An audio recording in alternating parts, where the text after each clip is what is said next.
You don't mean what you just said, right? I do. Well, Ethan is your son. You know what Theresa's talking about? No, I can actually speak for myself. I don't understand any of this.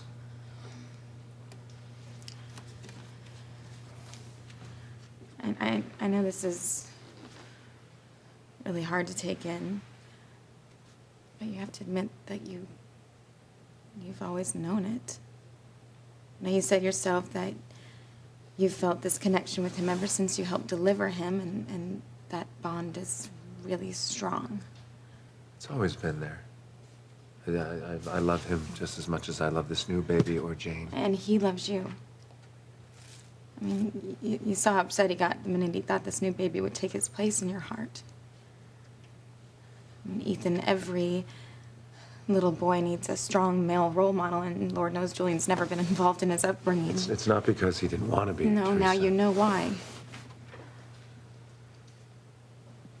Just glad I got this out. I mean, I've wanted to talk to you about this for a really long time. Theresa, we have talked about this. You're not angry with me, right? No. No, why should I be angry? Theresa, I've always been honored that you consider me a substitute father for little Ethan. Okay. You don't have to worry about it. You sound like little Ethan. I will never desert him.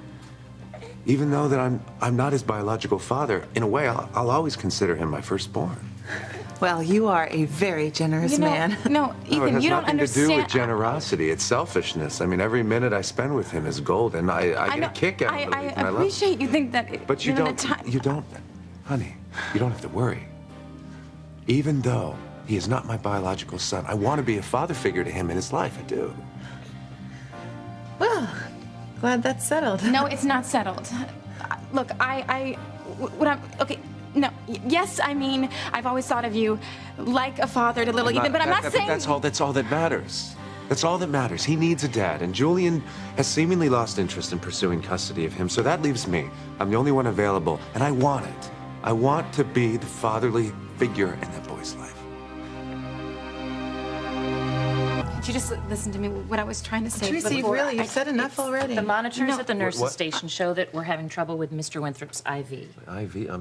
I'm fine. I feel fine. You're overdoing it. You just regained consciousness. You need to rest. You know what? The nurse is 100% right. You are so weak, Ethan. We don't want you to relapse, Theresa, right? We don't want to do anything to jeopardize his recovery. Listen, what I was saying to you is that... Whatever it is can wait. No, Teresa, he it needs really his can't sleep. wait, thank you. You know what? I'm going to feed this beautiful boy, and then you're both going to take a nap, and then when you're awake, you're well rested, you can spend more time with this wonderful little boy. Is this the son you were telling Mr. Winthrop about?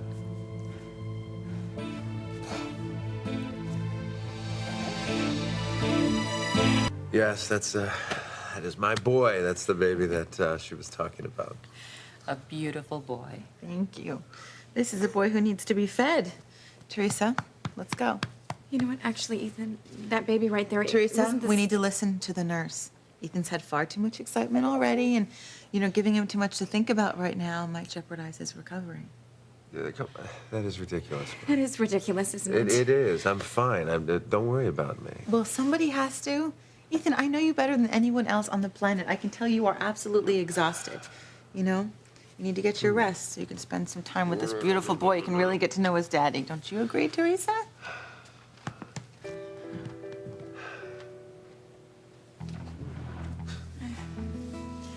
You, definitely should get your rest.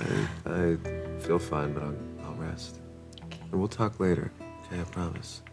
Do me a favor. Reassure little Ethan that I love him very much. Will you do that for me? Of course I will.